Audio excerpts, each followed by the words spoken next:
asistente de la unidad de Evidencia, Conexión e Incidencia, ESI-COES.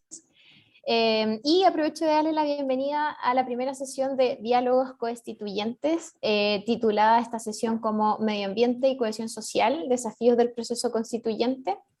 Esta iniciativa es impulsada por la unidad ESI junto al apoyo de Comunicaciones COES y busca ser una instancia para acercar la discusión constitucional en diferentes ámbitos de la sociedad y que también tienen un rol clave en el fortalecimiento de la cohesión social en Chile. Para iniciar, hoy nos acompaña Isabel Castillo. Ella es miembro de la unidad ESI e investigadora adjunta de la línea Conflicto Político y Social de COES. Es profesora adjunta de la Escuela de Gobierno de la Universidad Católica de Chile, doctora en Ciencia Política por la Universidad Northwestern, con especialidad en Política Comparada y Métodos Mixtos, quien dará algunas palabras de bienvenida también a nombre de la unidad. Así que, Isabel. Bueno, gracias Camila. Muy buenos días, bienvenidos a esta primera sesión de estos diálogos constituyentes. A nombre de ESI, simplemente una breve bienvenida. ESI es la unidad de evidencia, conexión e incidencia del COES, que nace enero del 2020. Ha tenido una vida pandémica principalmente. Y esta unidad busca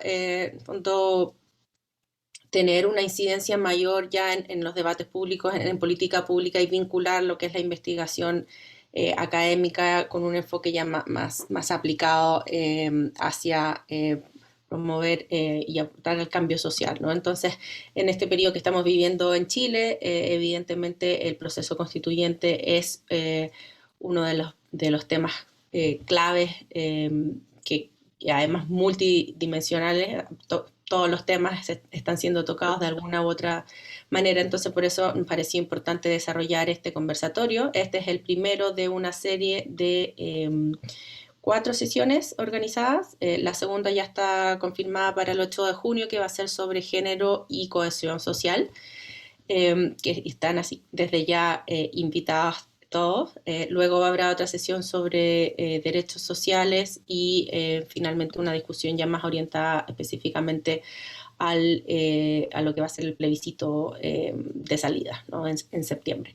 Así que los dejo invitados e invitadas al ciclo y a la sesión de hoy. Le doy paso a nuestros Antoine, que va a ser el conductor y moderador de esta primera sesión sobre temas ambientales. Gracias por asistir. Muchas gracias, Isabel. Como ya anunciaba, hoy nos acompaña como moderador el investigador Antoine Maillet, quien es investigador de la línea Geografías del Conflicto y la Cohesión Social de COES. Es profesor asociado del Instituto de Asuntos Públicos de la Universidad de Chile e investigadora en el Centro de Ciencia del Clima y la Resiliencia CR2. Es doctor en Ciencia Política.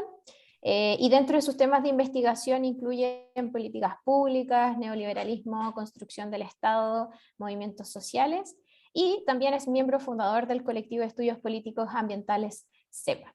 Así que ahora los dejo con Antoine, quien va a moderar la actividad y el diálogo de hoy. Muchas gracias Camila, muchas gracias Isabel y la unidad ESI por esta invitación para moderar este conversatorio con 2 panelistas de lujo, expertos en la materia que nos convoca y además participantes del proceso con roles más o menos visibles, ¿no? A ver si nos cuentan algo de esto. Los voy a presentar y luego voy a hacer una introducción no tan breve respecto al proceso ambiental en la convención. Luego cada uno tendrá 10 minutos para hacer una exposición. Pamela Po es politóloga de la UDEC, magíster en Sociología del ARCIS, es experta en comunicación y ciencia política, con más de una década de experiencia en temáticas medioambientales, agua, energía, minería, y actualmente se desempeña como directora de la Fundación Ecosur y es integrante de la red de politólogas. Y Ezio Costa es abogado y doctor en Derecho por la Universidad de Chile, magíster en Regulación de la London School of Economics y es académico del Departamento de Derecho Económico e investigador del Centro de Derecho Ambiental y del Centro de Regulación y Competencia de la Facultad de Derecho de la Universidad de Chile. Y también es director ejecutivo de la ONG FIMA. Actualmente, además, es miembro del Consejo Asesor Social COES. Así que se agradece esta participación. Bueno, entremos en materia antes de darles la palabra. Yo, en el fondo, quiero plantear un poco el escenario, mi visión a modo de invitación a seguir la conversación por parte de los panelistas. Para quienes seguimos temas de medio ambiente en la discusión pública, al menos en mi opinión, en realidad, la convención ha sido una verdadera montaña rusa. Han habido altibajos, digamos. Considerando, yendo un poco más atrás, la revuelta de octubre como el inicio del proceso constituyente, hemos visto una cadena de hechos, algunos muy entusiasmantes, otros menos, que voy a tratar que voy a relatar, digamos, para situar el punto en el cual nos encontramos hoy. Tuvimos primero en las mismas movilizaciones del 2019 la transversalización de las demandas ambientales. Particularmente el emblemático no es sequía, es saqueo, pero incluso más allá de esto. Luego, una vez que se inició el proceso constituyente, bueno, en la campaña para la convención principalmente, tuvimos activistas de muchas organizaciones, algunas muy conocidas como el MAT o Modatima, otras menos conocidas a nivel nacional, que decidieron lanzarse en la arena electoral en este contexto particular. Tuvimos campañas como Suelta el Agua de Greenpeace o varias organizaciones que entregaron sellos a los candidatos como la Sociedad Civil para el cambio para la acción climática, por ejemplo. Después experienciamos entusiasmo con los resultados en las elecciones, ¿no? Donde más de 20 activistas salieron electos, demostrando una capacidad de convocar el electorado que no se había visto en elecciones que no tenían las condiciones de la elección de la convención. Y más entusiasmo todavía durante la fase de reglamento, donde se fueron articulando los ecoconstituyentes hasta llegar a un grupo de alrededor de 40 y lograron transversalizar varios temas, ¿no? Esto culminó con varios hitos, siendo el más notorio probablemente la declaración de la Convención en estado de emergencia ambiental y climática, votada por 133 convencionales, o sea, un emblema de lo que es la transversalización, realmente todos retomando un diagnóstico importante.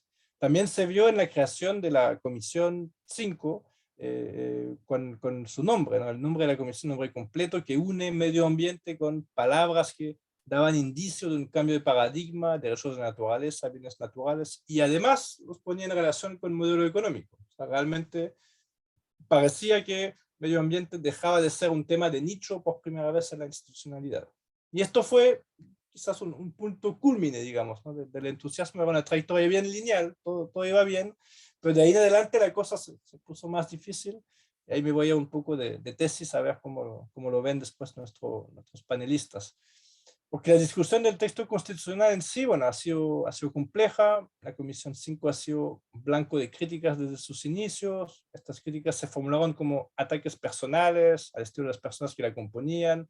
En mi opinión, encubrían también una divergencia de fondo, ¿no? Más bien de que justamente sobre los alcances que debería tener la cuestión ambiental en la Constitución. Y esta divergencia de fondo siento que no se ha podido establecer con claridad, ni por parte de los ecoconstituyentes, ni por parte de sus adversarios. No se quedó finalmente en estas críticas personales, los estereotipos que se han dicho de quienes conformaban la comisión, hippie y otras cosas, digamos, por el estilo que tienen un fin depreciativo, lamentablemente.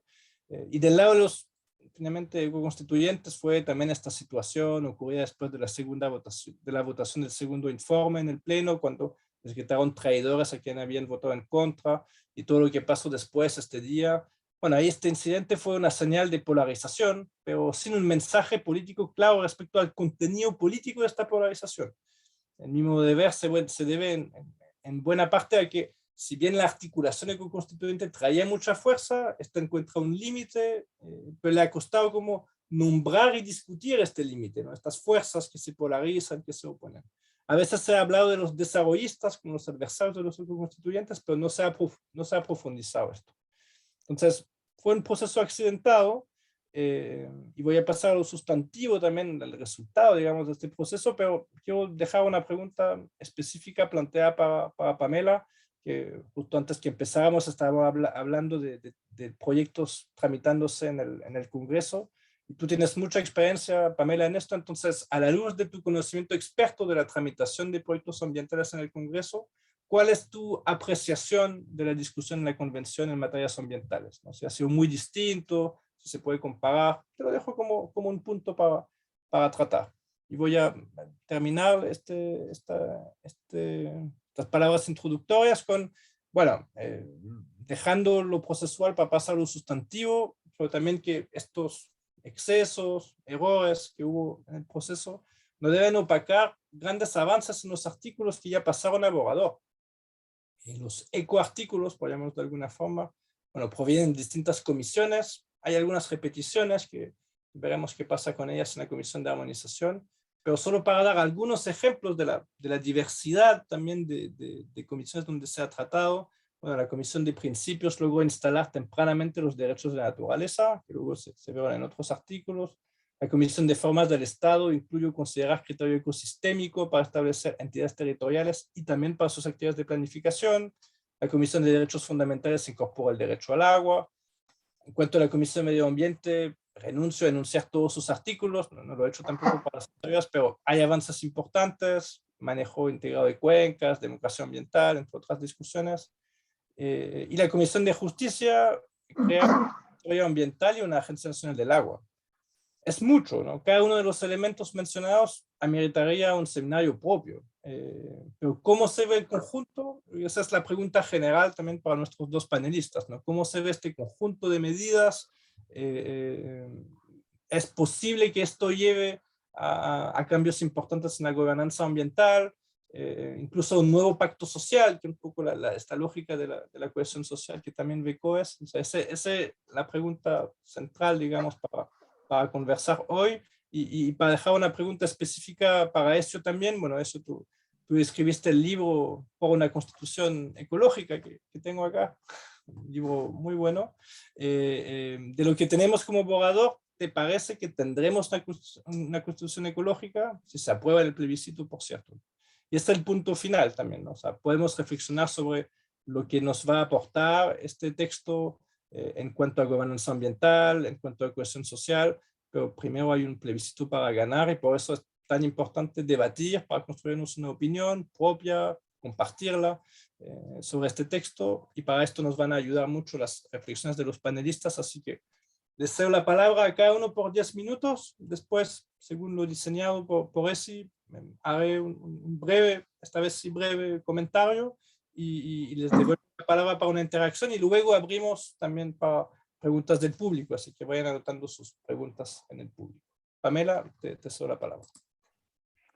Bueno, con respecto a lo inicial, el proceso, digamos, legislativo, cómo se lleva en el Congreso y la similitud o no que tiene con la convención, la verdad es que bastante tienen similitudes, digamos, en cómo se tramitan los proyectos. Si bien la convención al inicio quería como innovar, o no querían parecerse, digamos, al funcionamiento del Congreso Nacional, querían tener sus propias reglas. Finalmente, como habían pocos recursos, requirieron cierto del apoyo del Congreso y sobre todo de la Cámara de Diputados, mucho más que del Senado, digamos, es que se tienen que acomodar con los elementos que la Cámara proveyó, ¿cierto?, para dinamizar el espacio. Desde, ¿cierto?, cómo funciona la tabla dinámica. De hecho, la tabla dinámica de la convención es de color morado y la de la Cámara es azul, y es exactamente el mismo sistema, digamos. Por lo tanto, digamos que esa innovación que al principio se quiso como de desmarque de funcionamiento, ¿cierto?, fue una cuestión que finalmente no ocurrió. Y en esto quiero ser enfática. Yo creo que ahí es como sociedad tenemos que también aprender que cuando las cosas buenas funcionan, ¿por qué no seguirlas aplicando? O sea, ¿por qué tener que, si bien se puede innovar en los procesos, la idea de desmarcarse, la verdad es que creo que fue un poco, digamos, una cuestión como de diferenciarse, lo que la verdad es que a mí me parece que finalmente las cuestiones políticas se requiere de debate y se requiere de hacer lo bueno que se venía haciendo, digamos, en otros espacios. En ese sentido, ahí el funcionamiento finalmente sí ha sido, entre comillas, por una especie de bancadas, en que no quieren llamarse bancadas, pero en el fondo sí son coaliciones que están, digamos, reunidos, agrupados, ¿cierto? Está una que es más grande, y ahí uno podría decir la de, bancada de ecoconstituyentes, y que después cada una tiene su propia bajada con un colectivo, con un, digamos, con algo más reducido. Por lo tanto, el funcionamiento pasa a ser bastante similar. Ahora, si miramos el funcionamiento de las comisiones, nuevamente se replica un poco el sistema que se ocupa en el Congreso Nacional, donde se debaten las ideas, ¿cierto?, en una comisión y después se va al pleno, que es la sala donde finalmente se votan las ideas. En este sentido, lo que creo que es justo hacer mención a que el procedimiento que se vivió en la convención, dado el poco tiempo que tuvieron para debatir las ideas, la verdad es que creo que fue bastante inhumano con los propios convencionales, en el sentido de que tuvieron que trabajar prácticamente 24/7 y los equipos también. Y eso es bien complejo, creo yo, y es bien injusto el cómo se aportilla el proceso cuando las personas que están adentro están sacrificando familias, labores de cuidado, autocuidado. Yo lo planteo y hago énfasis en esto, porque yo estando y siendo asesora del Parlamento, nos volvemos locos también cuando hay proyectos y digamos estamos con una votación encima, pero nunca, y hay que reconocer, nunca ha sido con la velocidad que se ha vivido actualmente en la convención. Y eso creo que tiene un mérito, digamos, en la discusión que se ha ligado, ¿cierto?, al fragor de esta convención, y creo que hay que realzarlo porque el ataque que ha recibido la convención permanentemente, digamos, de otros sectores que no están contentos con el proceso, digamos, es un poco antojadizo cuando es fácil criticar de afuera y no ver la realidad que hay adentro. O sea, si tienes tanta crítica porque no ayudas en el fondo. Entonces creo que ahí hay un elemento que es importante, y el otro con respecto al Parlamento, digamos, que el tema de las asesorías, que ahí también hay una diferencia, digamos, si bien todos ocupan asesores, digamos que hay una diferencia en recursos humanos, digamos, y hay diferencia en recursos monetarios también, que hacen que se dificulte aún más, ¿cierto?, el proceso. Sí hay una similitud también con respecto a cómo la sociedad civil salió a apoyar y la academia, digamos, a apoyar el proceso de escrituración de ideas, digamos, y de argumentación para defender ciertas ideas. Entonces, creo que ese apoyo es esencial, digamos, con la diferencia, y aquí, digamos, es similar, pero es diferente en cómo se recepciona esa información. El Parlamento me da la impresión que es mucho más llano a escuchar, digamos, a los expertos, y ajustarse, digamos, sobre todo en materia medioambiental, que la convención. Ahí creo que hay una diferencia, porque creo que hay muchos liderazgos, digamos, dentro de la propia convención que hacen que tengan sus propias ideas y que obviamente las traten de llevar adelante, pero a veces desoyendo un poco a algunos expertos, las experticias, digamos, de abogados, abogadas, ¿cierto? Cuestiones que son a veces un poco más técnicas. Entonces, pero dentro de todo eso creo que ha sido un proceso bastante transparente, ha sido un proceso muy ciudadano, creo que es un proceso muy único, y más allá que históricamente podamos ver esto, digamos, en 50 años hacia atrás, creo que podría ser calificado desde mi punto de vista como un proceso exitoso. Es un proceso que además se va a terminar en el año, o sea, esto en ninguna parte creo que ha pasado, entonces yo creo que ahí eso realmente, como la palabra empeñada y el compromiso de cumplir, ¿cierto? Me parece que es algo muy loable dentro de, digamos, los convencionales. Por otra parte, con respecto al contenido, yo creo que esto sí puede ser llamado una constitución ecológica, o sea, tiene los elementos, digamos, contamos con principios que están dentro del marco de lo que nosotros como, bueno, Ezio y yo estuvimos en la sociedad civil por la acción climática, ¿cierto?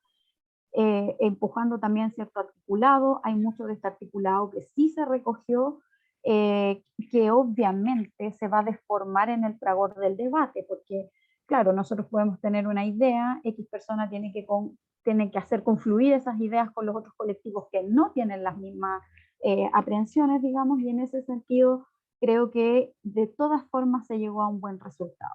Uno de mis únicos, digamos, dolores, digamos, con respecto a un tema que creo que me parece incluso ridículo que se haya sacado, digamos, es reconocer que la crisis climática y ecológica es antropocéntrica. O sea, creo que ese era un elemento, si bien es un pequeño detalle, es un detalle no menor desde mi visión, porque creo que hay que reconocer lo que la ciencia ya ha venido anunciando, y no quedarnos con un texto más conservador de lo que hoy en día tenemos, digamos, a nivel de legislación.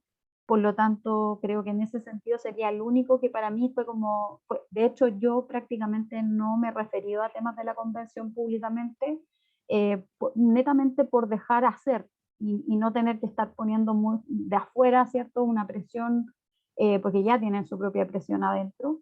Y por los tiempos que tienen, los cuales les cuesta mucho más negociar a diferencia del Congreso, porque el Congreso, además yo creo que acá el tema de que no estén tan presentes los partidos políticos, digamos, también cuesta que la negociación sea de forma colectiva, sino que un poco también hay ciertos personalismos que tienen sus propias ideas, por lo tanto tienen que, la negociación se complejiza, ¿cierto?, mientras más se atomiza el nivel de las ideas. Entonces ahí hay una diferencia también con respecto al Parlamento, al funcionamiento del Parlamento, donde hay jefes de bancada, por ejemplo. Entonces, si una bancada se compromete a un tema, lo lleva adelante y no hay estas diferencias como ocurrió con el segundo informe, donde el segundo informe, cierto, un par de personas, digamos, de mi colectivo dijo sí, nos comprometemos, y otros dijeron no, nosotros no nos hemos comprometido al tema. Entonces hay un desmarque, y eso es porque también cuando no hay partidos políticos, digamos, fuertes, o no hay ideas fuertes, colectivos fuertes, eso hace que se diluyan, y es un tema que lo pudimos ver, por ejemplo, con la lista del pueblo, que en el fondo falló un par de tres cositas y se desarma la lista del pueblo. Entonces, ahí vemos que hay una debilidad, digamos, en la democracia cuando no hay partidos fuertes, digamos, para que la democracia sea sana se requiere de partidos políticos fuertes.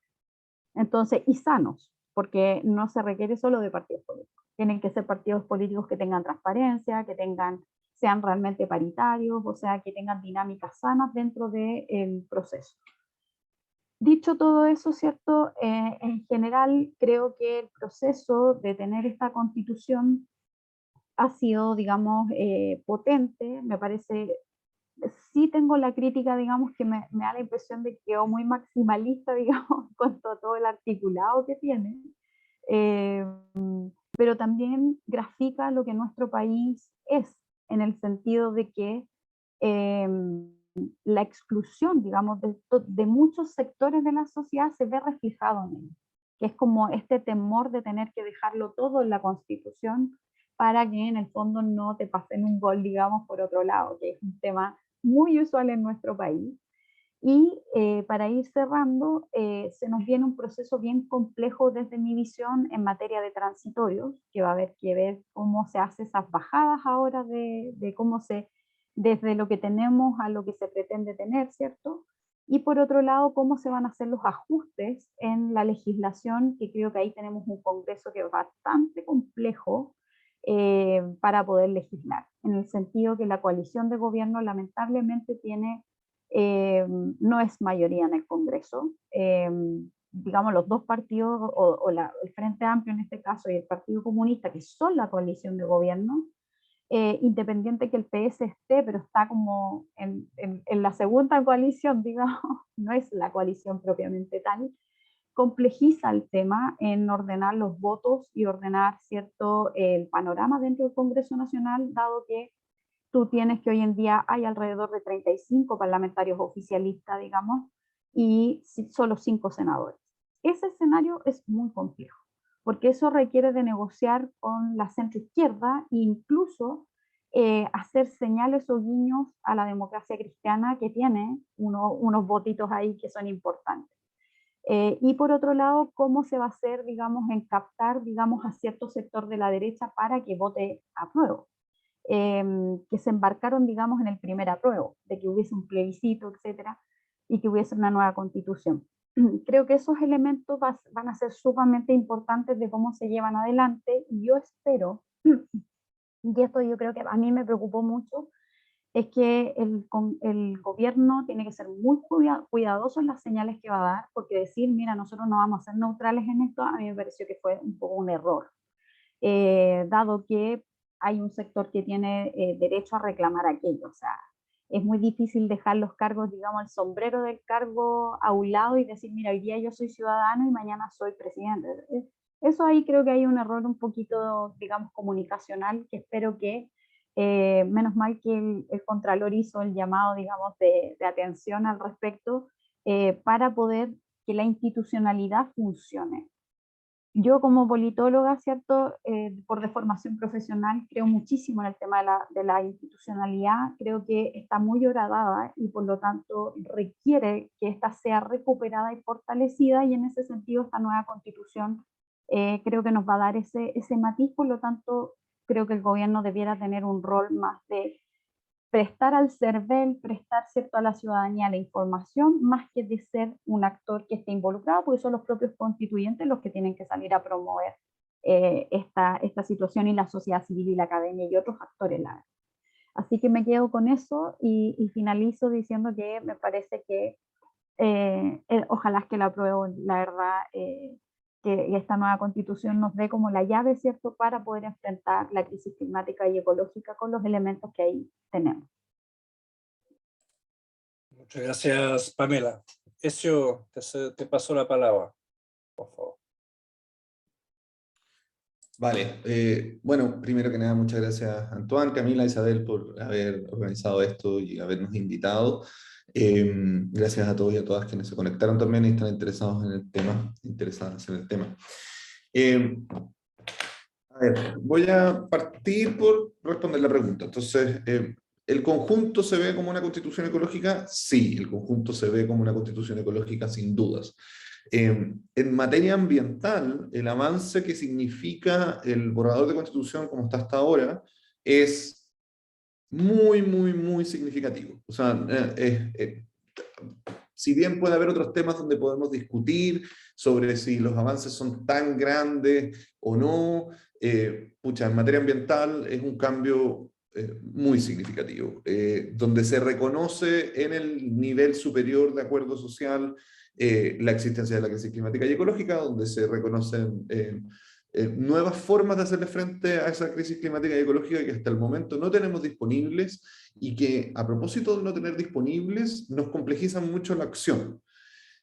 Hay una cuestión muy concreta ahí. No solamente está el espacio como epistémico del reconocimiento de la crisis, el reconocimiento de los derechos de los animales o de la naturaleza, que es un espacio súper importante también para el cambio social, sino que hay una cuestión muy concreta en las formas con las cuales nos vamos a relacionar con la naturaleza, que cambia definitivamente. No es un cambio por cómo funciona el derecho y las instituciones, no es un cambio que desde el minuto que se apruebe la Constitución va a estar, va a reflejarse en lo material, ¿no? Pero es un cambio que sí, en un tiempo acotado, espero, pero acotado, no sé, a una década o dos, sí lo vamos a ver reflejado en un cambio significativo, creo yo, en la manera en que nos relacionamos con los elementos de la naturaleza, que significa un cambio importante no solo porque nuestra manera de relacionarnos actualmente tenga problemas y nos haya llevado a una crisis climática y ecológica, sino que además es un cambio significativo de una trayectoria que es global, y ahí es donde el aporte que esta nueva constitución puede hacer a la discusión global va a ser también importante. ¿De qué manera podemos llevar a la práctica aquellas cuestiones que se han consagrado, que espero yo se aprueben en esta nueva constitución? Va a ser algo, ya es algo que está siendo observado, y va a ser algo que va a seguir siendo observado, porque un país como el nuestro, que en su devenir histórico ha dependido siempre de una manera de relacionarse con los bienes naturales, que es una manera extractiva, ¿no?, de explotación intensiva, que logremos mover un poco esa trayectoria, lo que no significa que no vamos a tener industria extractiva, la vamos a seguir teniendo, pero mover un poco esa trayectoria hacia cuestiones como el respeto de las estructuras, procesos, ciclos de la naturaleza, de los ecosistemas, a cuestiones como entender y valorar la dimensión de bien común que tienen algunos elementos de la naturaleza. Esos dos movimientos nomás ya significan un inicio de un camino muy distinto en torno a la forma en la cual nos relacionamos con la naturaleza. Y entonces, de por solo eso yo diría, sí, ya tenemos una constitución ecológica. Ahora, hay bastante más que eso. Afortunadamente, algunas propuestas que se hicieron durante la convención, que se han hecho durante la convención y que son... que no van que a pesar de incorporarse dentro del espectro ambiental, no van muy en línea con la protección ambiental, afortunadamente la mayoría de ellas han sido rechazadas. Y entonces con lo que nos hemos quedado es con versiones de la normativa que se ha propuesto de distintos sectores que es, a mi juicio, suficientemente profunda sin ser completamente disruptiva. Quizás lo más disruptivo en términos de modificaciones tiene que ver con... Vero o Natalie tienen abiertos sus micrófonos, si los pueden cerrar, por favor. Gracias.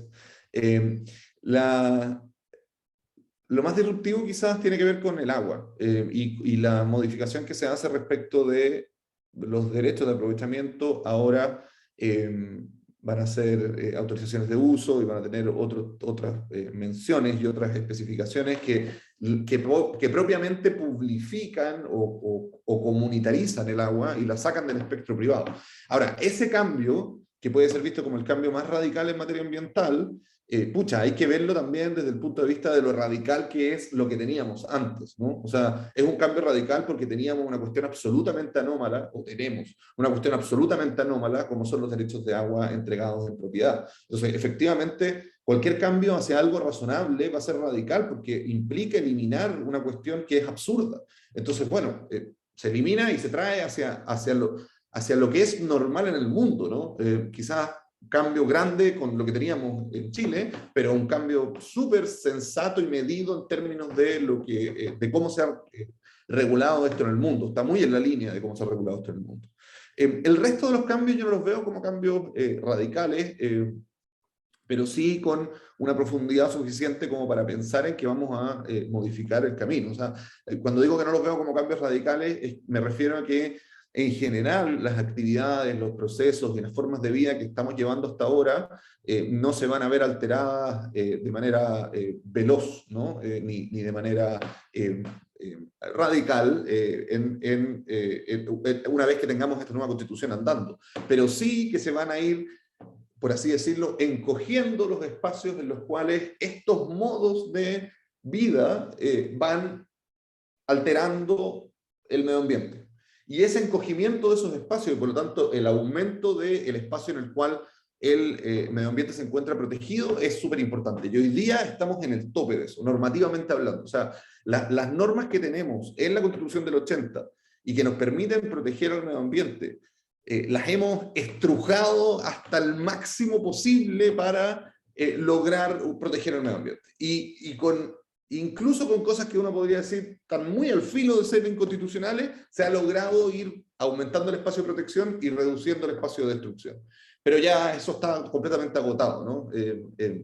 Se hizo un gran esfuerzo por cientos de personas en estos años por sacarle el jugo a un articulito que decía que teníamos, que dice que tenemos derecho a vivir en un ambiente libre de contaminación. Y hoy día es muy difícil pensar que desde ahí podamos seguir construyendo mucho más, por lo menos desde un punto de vista del empuje judicial que tienen este tipo de instituciones.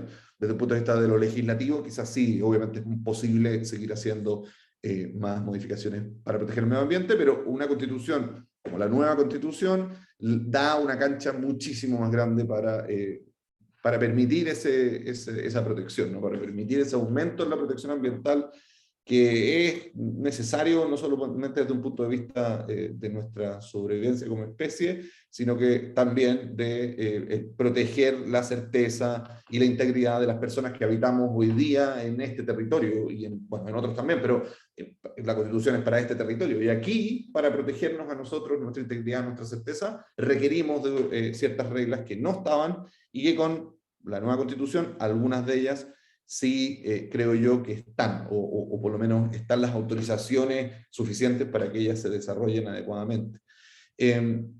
Quiero, como Antoine no lo hizo, que nos dijo cuáles eran todos los artículos aprobados, yo pensé que lo iba a hacer, yo no lo voy a hacer tampoco porque es muy largo para lo que ya iba a hablar, pero sí quiero destacar algunos. Ya hablé de los derechos de la naturaleza y sin detallarlos, si después alguien quiere que discutamos más en detalle algunos de los artículos, yo feliz con hacerlo.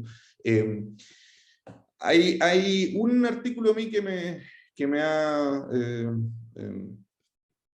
que me ha complejizado, bueno, es uno de los que más complicó la Convención Constitucional también, que es el de los bienes comunes naturales y la custodia del Estado, donde ahí hubo una discusión importante en términos de las dos cosas, ¿no? Estas son dos instituciones separadas. Una es el Public Trust de los países anglosajones, que lo tratamos de exportar con la custodia del Estado, y otra es la idea de los bienes comunes naturales. Pueden tener una relación, pero eran dos cosas originalmente en las propuestas separadas que terminaron mezclándose en la convención, una manera probablemente de aprobar las dos. En términos de custodia, me parece que quedó relativamente adecuado, sin perjuicio de que se perdieron algunos elementos, pero en términos de bienes comunes naturales, a mí por lo menos no me gusta cómo quedó, sin perjuicio de que esto es un avance, sin dudas, pero los bienes comunes son por definición bienes inapropiables, y en el borrador estamos creando una categoría jurídica que son los bienes comunes naturales, y estamos definiendo que algunos de esos bienes comunes naturales son apropiables y otros son inapropiables. Y eso es como extraño, ¿no? Desde la idea de bienes comunes, tener algunos que son apropiables. Esto se discutió en la convención. Yo entiendo las razones por las cuales se hizo, tienen que ver con reconocer dimensiones distintas de bienes que ya están dados en propiedad privada, como por ejemplo los bosques, entender que los bosques, aunque estén en un territorio privado, en un terreno privado y sean de un privado, tienen una dimensión pública, y eso va a significar un tipo de acción por parte del Estado, pero sin embargo me sigue haciendo ruido que a eso le llamemos bienes comunes cuando no están siendo comunes, ¿no? Vamos a ver cómo evoluciona eso en el tiempo. Algunas cositas, antes de terminar, que creo que estoy ya cerca, algunas cositas sobre el proceso, y mi visión al menos del proceso.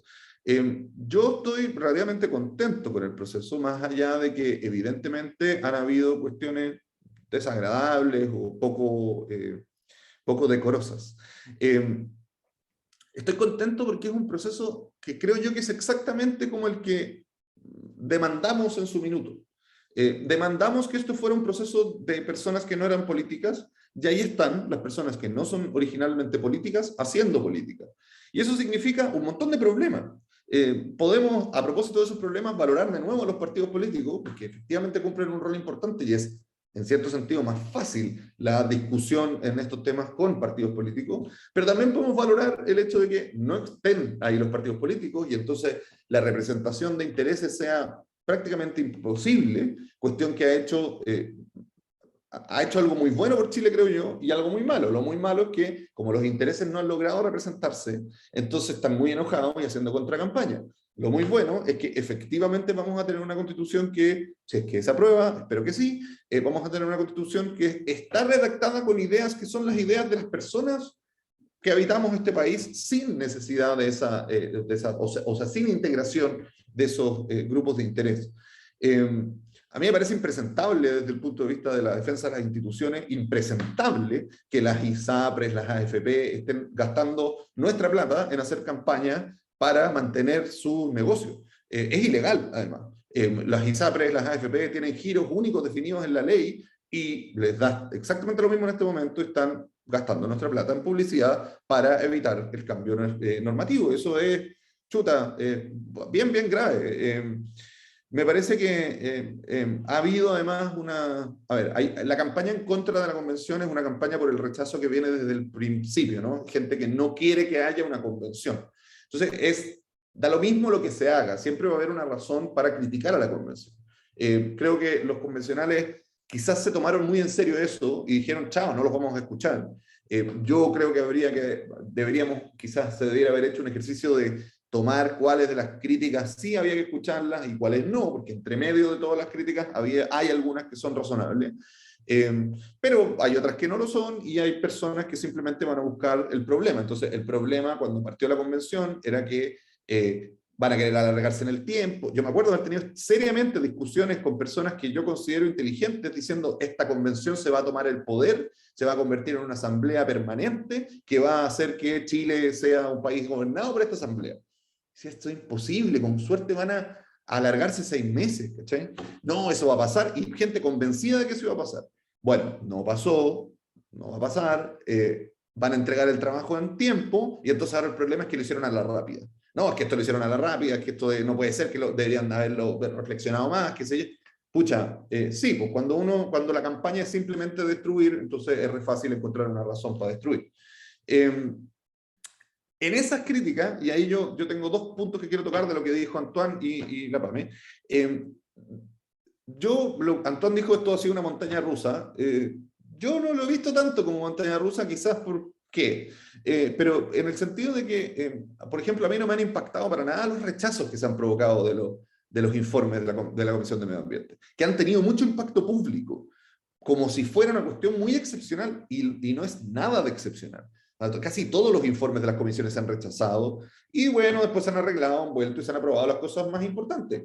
Ese es el proceso normal, digamos, en cómo se ha llamado esta convención. Han habido algunas comisiones que son un poco más exitosas, otras que menos. Medio ambiente no ha sido la que menos, pero bueno, eso da lo mismo. Las reacciones que han tenido después los convencionales, creo que están en el acápite de las cosas no muy decorosas que han pasado en la convención. Ahí es donde, pucha, se hace más difícil defender esa parte del proceso. Yo creo que esa parte del proceso no hay que defenderla, digamos, y no es relevante tampoco. Efectivamente, el proceso en ese sentido no fue el que todos quisiéramos, hubiera sido más dialogado, más pacífico, pero el resultado que se está teniendo, al menos en materia ambiental, es un gran resultado. Y el otro punto que quería tocar, no sé quién dijo esto, pero alguien habló, porque que es una de las frases que andan dando vuelta en las redes, sobre el largo de la Constitución. La cantidad de artículos que tiene la Constitución en este minuto es irrelevante, porque se han votado inciso por inciso las normas. Entonces, por eso tenemos muchos artículos. Una cuestión simplemente práctica. Hoy día, lo acabo de contar con el Word en la convención misma, cuando está el borrador, hoy día la Constitución tiene 42.000 palabras, la nueva. La actual tiene un poco más de 25.000, pero habría que contar además las leyes orgánicas y ahí tendríamos probablemente más. Las constituciones en el mundo tienen entre 10.000 y 350.000 palabras. En Estados Unidos nomás hay constituciones de estados que tienen 350.000 palabras. La nuestra tiene 42.000 ahora, quizás termine teniendo 50.000 o 40.000, depende de la armonización y las transitorios, pero no va a ser una constitución realmente larga, ¿no? Va a ser una constitución mediana en términos de cómo funcionan, al menos en este lado del planeta. Con un montón de temas, porque sí, como dijo la Pame, y como han dicho muchas personas, porque es así. Pucha, si durante 30, no sé si 30 años, pero durante muchos años todos los temas fueron pospuestos infinitamente, es más o menos evidente que cuando la gente tiene la posibilidad de poner esos temas en una norma, hagan todos los esfuerzos por hacerlo, y esta convención que representa a la gente y no a los partidos, lo hizo. Puso ahí un montón de temas que desde los partidos políticos y desde lo político en general no habían logrado entrar. Ya, me dije que eran 2 minutos más y me tomé como 5, pero... Gracias, Antonio. Gracias, Ezio, y bueno, gracias, Pamela, antes. Bueno, no he visto como un choque de visiones, tampoco lo esperaba tanto, ¿no? Pero en esta idea como de ver cómo hacer seguir el diálogo, quisiera, bueno, primero, claro, destacar la valoración que los dos tienen del proceso y del contenido. Y quizás para abrir un temita más, antes de tomar preguntas del público, para poder retomar en 3 minutos, digamos, cada uno, ¿cómo ven lo que se viene en Comisión de Armonización y de normas transitorias que parecen relevantes en materia ambiental? ¿A qué hay que prestar atención?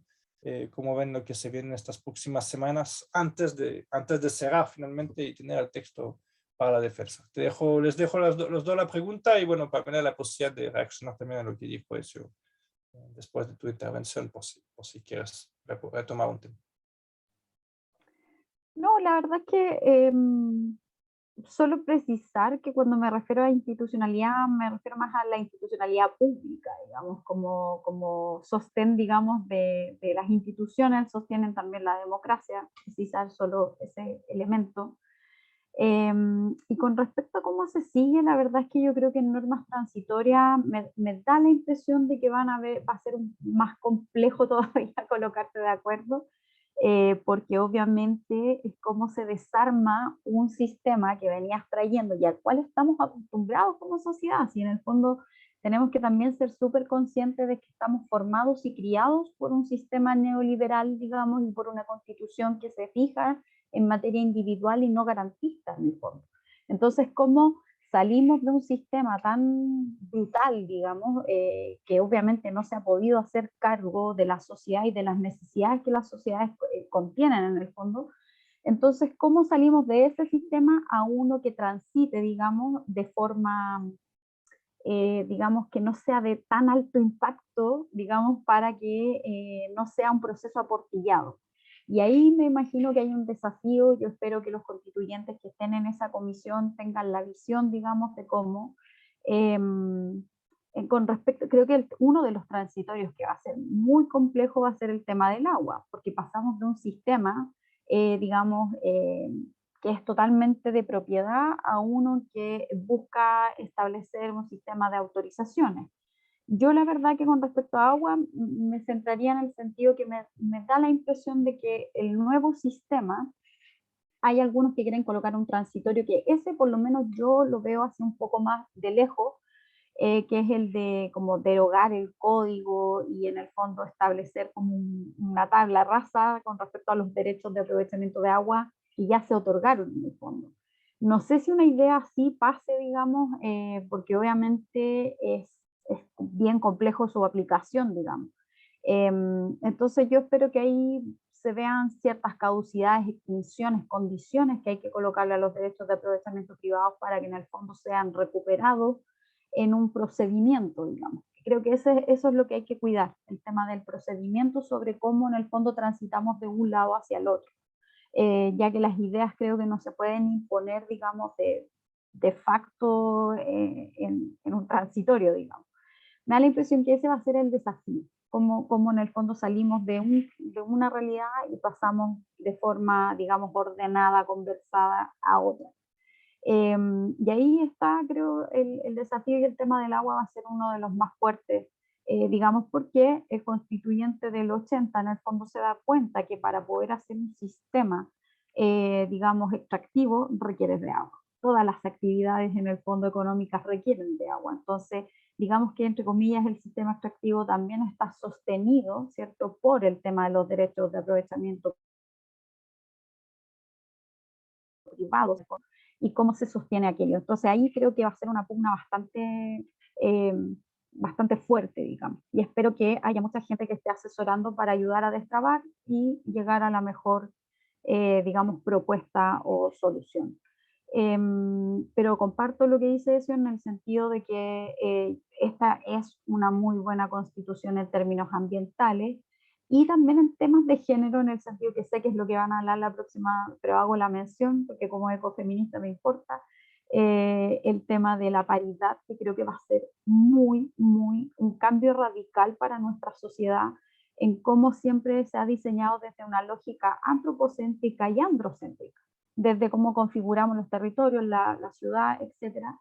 Y por lo tanto, en ese sentido, me parece que ahí está un aporte y ejemplo a nivel mundial, y por eso los ojos están posados, digamos, en nuestro país por los distintos procesos que estamos viviendo.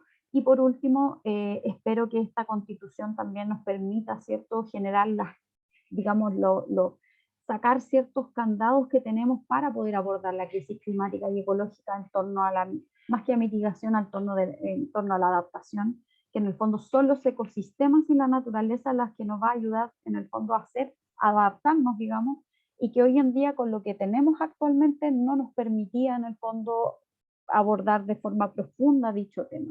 Así que en ese sentido creo que es una tremenda oportunidad la que tenemos de contar y espero que el plebiscito, esta constitución sea aprobada, ojalá por un 70% de la población. O sea, eso sería ya un tremendo hit para nuestro país. Súper, te veo llena de optimismo. Vamos por este 70%. Ezio, te toca y después vamos a tomar las preguntas del público.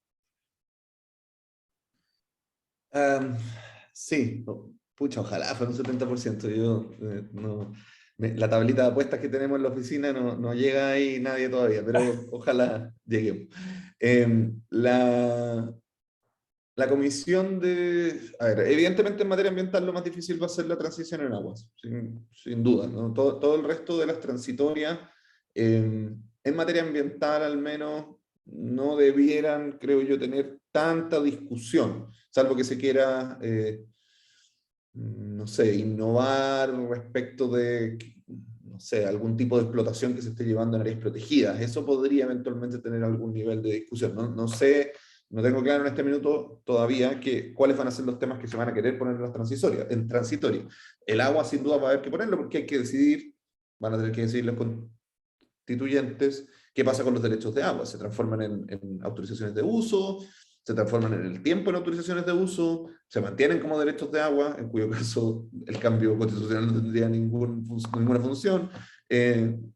No sé, me parece razonable que se conviertan en autorizaciones de uso, probablemente con un transcurso de tiempo o con algunos hitos intermedios, ¿no? O sea, que no sea algo inmediato tampoco, efectivamente para no generar una disrupción muy importante del funcionamiento de la economía chilena, que más que mal también hay que cuidar un funcionamiento adecuado, por lo menos para mantener niveles básicos de bienestar para todos y todas.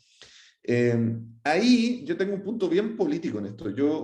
Me parece que en la comisión de transitorio, está la última oportunidad para efectivamente mostrar acuerdos en algunos temas y desactivar algunos de los argumentos y algunos de los grupos que pudiendo mostrarse a favor del apruebo, se están mostrando a favor del rechazo o en la duda, ¿no? En la indecisión. Claro, obviamente no tiene sentido hacer eso mismo con grupos que van a rechazar, da lo mismo lo que suceda, pero sí con los que están ahí entre medio. Yo creo que en ese sentido las normas transitorias y la manera en que se lleve adelante ese proceso va a ser importante. Vi que en la mañana estaban eligiendo a las coordinadores, que había quedado Tami Pulsnik, que me parece una buena coordinadora. No sé quién más quedó con ella. No sé si alguien sabe y nos cuenta. No. Ya. Y nada, le tengo esperanza en el fondo a esta parte del proceso, también al recambio que significa revolver las comisiones. Las comisiones obviamente se eurotrificaron, por decirlo en materia ambiental, así como ecosistémicamente, ¿no? Perdieron el oxígeno y ahora con este recambio quizás puede ser que retomen un trabajo un poquito más armónico, sobre todo de cara a la ciudadanía. Eso. Gracias, Ezio. Bueno, tenemos hasta el momento, veo 2 preguntas en el chat. Los invito a hacer más preguntas. Voy a leer las preguntas y dar las palabras a Pamela y eso para que las contesten.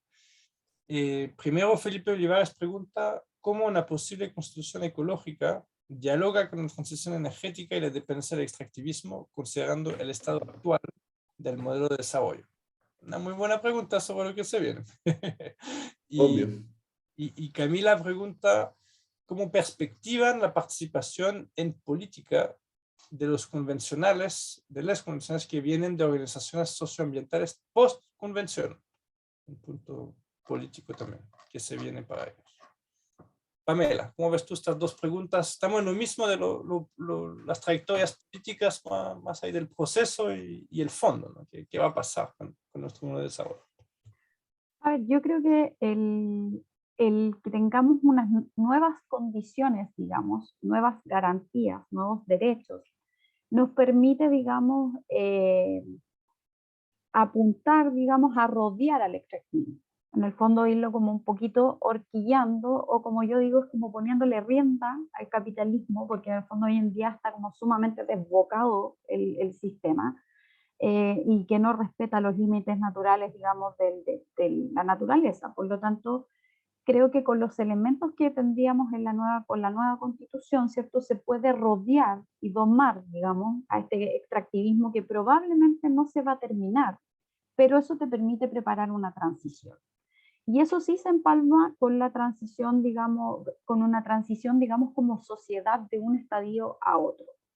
Ahora, con respecto a la transición energética, yo tengo mi propia crítica con respecto a la demanda que tiene el norte global por, digamos, minerales, y que en el fondo estos minerales sean verdes, como quieren ahí algunos apodar, en el sentido de que el norte global demanda ciertos recursos naturales desde el sur global, porque esto es continental, digamos, tenemos un tema sur-sur entre África y América Latina que provee dichos recursos. Y por lo tanto creo que ahí está el desafío de cómo enfrentamos, digamos, el hambre que tiene el norte global por hacer solamente una transición tecnológica, no una transición, digamos, de pasar a un modelo de desarrollo distinto que tenga de crecimiento. Algunos pueden decirme que en América Latina no es posible de crecer, podemos llamarle postdesarrollo, podemos generar digamos, otro relato, pero eso significa, cierto, que tenemos límites, y la Constitución nos da un poco esa cancha donde podemos jugar para ir colocando esos límites, porque hoy en día, tal como estábamos, cuesta muchísimo limitar, digamos, el hambre del extractivismo, que siempre requiere, digamos, en materia de desarrollo, tener escalas que son totalmente desproporcionadas a como debiera ser, digamos, en la compatibilización, digamos, con los territorios. Y ahí voy a dejar así como titular: es sumamente preocupante lo que está ocurriendo en materia de hidrógeno verde, que en el fondo la gente cree que es como hidrógeno verde solo la producción del gas, pero la verdad es que si tú empiezas a mirar, digamos, cómo va a ser la estrategia, requiere de agua desalinizada, requiere de proyectos energéticos grandes, requiere de puertos. O sea, en el fondo no es solamente el punto del hidrógeno, sino que es una cuestión, digamos, más holística que tenemos que empezar a mirar y cuestionar. Por último, para finalizar, creo que he estado siguiendo harto a Antonio Turiel. Creo que tiene un punto bien interesante con respecto al pic del petróleo, digamos, y al reemplazo tecnológico, que en el fondo él lo que está diciendo es: el tema energético va a ser clave para las sociedades, la energía nunca más va a ser barata, nunca más va a ser barata, porque todavía, digamos, el impacto que tienen las renovables muy, digamos, muy limitado en torno a el hambre y la voracidad que tiene, digamos, la penetración del fósil en nuestras sociedades. O sea, no es llegar y reemplazar. Entonces, ¿cómo salimos de estas sociedades donde el consumo, digamos, voraz de energía? De hecho, hay un libro que se los recomiendo, de Roy Scruton, que plantea el tema de que la civilización siempre ha ido cambiando en torno al tema energético. En el fondo, cómo la energía ha sido clave, digamos, para configurar también el sistema político, configurar la sociedad, etc. Entonces, va a ser muy interesante y brutal probablemente el cambio que vamos a tener, en razón de que las energías ya no son, digamos, baratas, y tampoco son, digamos, de reemplazo de manera muy, muy rápida, digamos. La segunda la contesto después que eso. No, dale nomás. Sí. Contestemos las dos preguntas. Bueno, yo creo que ahí a mí me da la impresión que los convencionales, después de salir de la convención, van a querer dormir un año, ojalá, probablemente, porque realmente creo que ha sido un trabajo muy extenuante, muy expuesto, y con respecto a los que vuelven al territorio, me da la impresión de que van a ser bien recibidos. O sea, colocaron los temas que tenían que ellos como, digamos, como representantes del territorio tenían que colocar. Y en ese sentido no traicionaron su discurso. Y me parece que eso está bien. Lo que sí espero que aquellos que fueron, digamos, con el tejo un poco más pasado que otros, digamos, creo que también se van con el aprendizaje de que en temas políticos nunca consigues el 100%. Y eso es un tema que igual es importante mirarlo como sociedad, en el sentido de que si no seríamos pequeños dictadorcillos, digamos, si yo quisiera imponer mi propio pensamiento a un otro, digamos. Y eso significa la construcción democrática, en la cual tenemos que llegar a acuerdo y ponernos de acuerdo. Y eso creo que sí ha funcionado, más allá de que han habido impases o que digamos, un informe se rechazó, si vamos a volver a discutirlo, o sea, no pasa nada con eso, así es la democracia. Y creo que ese es lo más relevante, creo yo, para los convencionales que lograron hacer parte a la sociedad del sistema democrático, digamos, así funciona. Colocarse de acuerdo es complejo. Tener mayorías es difícil, pero es posible. Por lo tanto, yo si fuera convencional, fuera la constituyente, me iría feliz. Creo que se van a ir felices, digamos, a sus casas con un merecido descanso.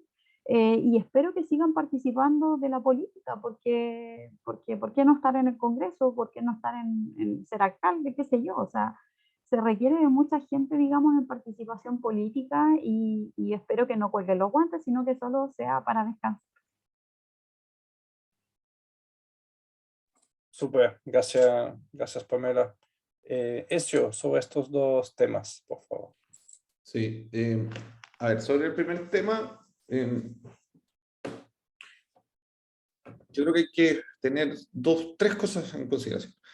La primera es que el modelo de desarrollo actual nacional es algo que, a propósito de la nueva constitución, pero también a propósito de otros movimientos nacionales y globales, deberá cambiar. O sea, nuestro modelo de desarrollo, esperemos, antes de, no sé, en la próxima década, debiera girar hacia un modelo de desarrollo distinto, lo que no va a significar que no tengamos extractivismo, porque vamos a tener igual, pero sí que sea que haya un énfasis en otro tipo de actividades, espero. Ese es el primer punto a considerar. El segundo punto a considerar es que existe una transición ecológica a nivel global que va a modificar algunas de las actividades que llevamos a cabo como sociedad, pero que también nos va a poner una presión adicional en términos de algunas de las actividades extractivas. La PAME antes hablaba del hidrógeno verde, por ejemplo. Si uno revisa lo que decían el ministro Jovet antes de irse, que quería que fuéramos la Arabia Saudita del hidrógeno verde, entonces uno se da cuenta que más que querer superar el modelo, quería profundizarlo hasta niveles ridículos. Y eso no es solamente porque él como persona haya querido eso, sino que porque hay un movimiento global en términos de la creación y profundización del capitalismo verde, que está buscando eso, ¿no? Un cambio de materiales sin un cambio de formas de hacer las cosas. Cuestión que no tiene mucho futuro, creo yo. Principalmente porque la crisis, claro, esa idea de cambio de materiales funciona para efectos de la crisis climática y entonces funciona para efectos de la transición energética, pero no funciona para efectos de la crisis ecológica, que la va a seguir profundizando. Y esa crisis ecológica, una parte importante de los problemas ambientales que las personas percibimos, tiene más que ver con la crisis ecológica que con la crisis climática. Y por lo tanto, no hay mucho, creo yo, espacio para que algo como el capitalismo verde, como se ha planteado hasta ahora al menos, se desarrolle en el tiempo. Sin perjuicio de que es en este minuto el sistema económico o el modelo económico que está ganando. Y es obvio que sí, porque es la continuación de lo que ya tenemos. Y es obvio que sí también y aquí viene el tercer punto, porque no hay todavía un modelo económico alternativo al capitalismo y al socialismo que tenga la fuerza suficiente como para pelear ese espacio hegemónico de hoy día del capitalismo.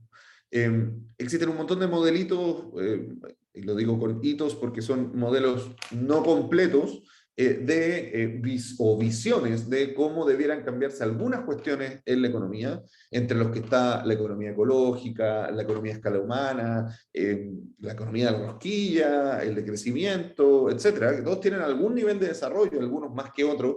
En todos los casos nos encontramos al menos con algún centro en alguna universidad que lo está trabajando, algunos más centros y más profesores y profesoras, movimientos, pero todavía no una fuerza como suficiente para hacerle contrapeso al capitalismo, básicamente porque no han entregado. Mi visión es que yo creo que se van a fusionar todo esto en uno solo, pero eso no sé si va a pasar o no. O sea, mi hipótesis es que eso va a suceder. Porque tienen que entregar una alternativa a algo que está instalado, funcionando, y que para muchas personas es cómodo, agradable, que no ven quizás los efectos secundarios o los efectos sistémicos que tiene.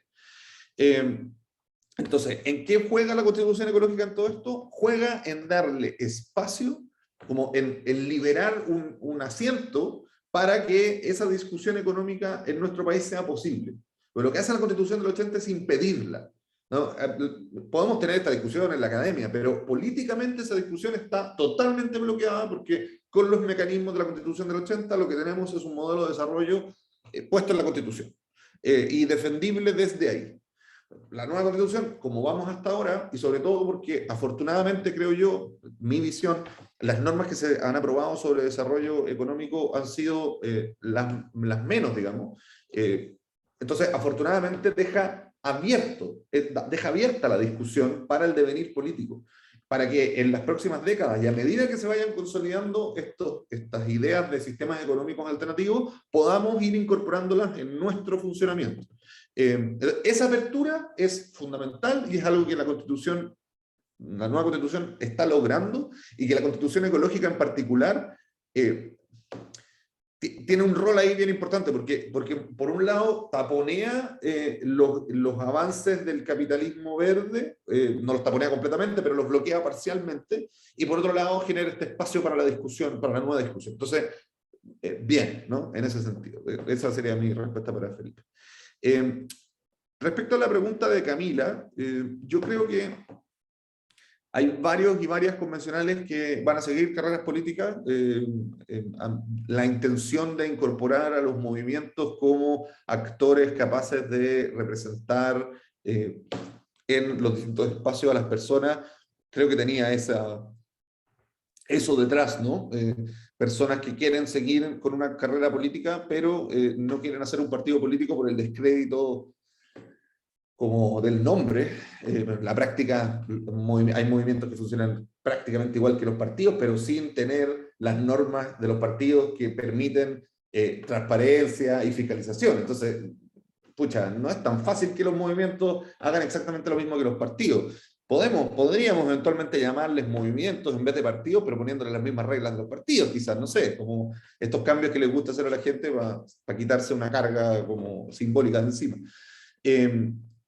Creo que hay muchos y muchas entonces que van a hacer eso, y creo que hay muchos y muchas que van a retirarse definitivamente de la política, que yo percibo, y me alegra en cierto sentido, que una parte importante de la convención se tomó muy en serio desde el principio. Yo soy un ciudadano, una ciudadana que vengo desde mi grupo de interés, desde mi universidad, desde mi territorio, a aportar este proceso, y luego, bueno, me voy a seguir haciendo mis cosas porque no es esto lo que yo quiero hacer en la vida. Probablemente además muchos y muchas que vieron con menos temor, por así decirlo, lo que significa estar en un lugar como la convención, hoy día quieren arrancar a los cerros de nuevo a ser felices, porque no creo que este proceso haya dejado muy felices en términos personales a la mayoría de los convencionales, sino que más bien muy cansados. Yo, en verdad, admiro mucho, porque soy trabajólico también, pero admiro mucho el nivel de trabajo que a veces es absurdo. O sea, yo he tenido personalmente reuniones convencionales a las 8 de la mañana un día después de que sé que estuvieron hasta las 3 de la mañana discutiendo un articulado, y que no es algo excepcional, digamos, sino que pasa todos los días. Pusieron los sábados como días hábiles, los domingos como días hábiles. Ha sido realmente impresionante el compromiso, y nada. Súper, bueno, gracias a esto, yo creo que esto que lo han dicho los dos, ¿no? Es súper importante este reconocimiento desde ya el trabajo, ¿no? Uno puede tener a veces diferencias sobre los contenidos, pero esta crítica de que no se trabajó, claramente no va al caso, está súper equivocada y no debería decirse en el fondo, se tiene que responder claramente. Bueno, muchas gracias a los dos, al público que nos acompañó. Creo que, bueno, dejamos en limpio que dos voces importantes sobre temas ambientales en Chile tienen entonces una importante valoración de lo que está quedando en el borrador de la Constitución y que esperamos se mantenga bien hasta el final. No creo que haya que dudar mucho al respecto en el fondo. Y bueno, estaremos siguiendo los próximos pasos de esta discusión dentro de estos conversatorios de COES y sobre todo la discusión nacional de cara al plebiscito. Muchas gracias a todos. Nos vemos. Y muchas gracias, Ezio, Pamela, Gracias. Antoine, por apoyar esta iniciativa también. Y los esperamos entonces el 8 de junio, también a las 11 de la mañana, pero con un nuevo diálogo sobre género y cohesión social. Chao, chao. Muchas gracias por la También, invitación. chao, Chao, chao. gracias.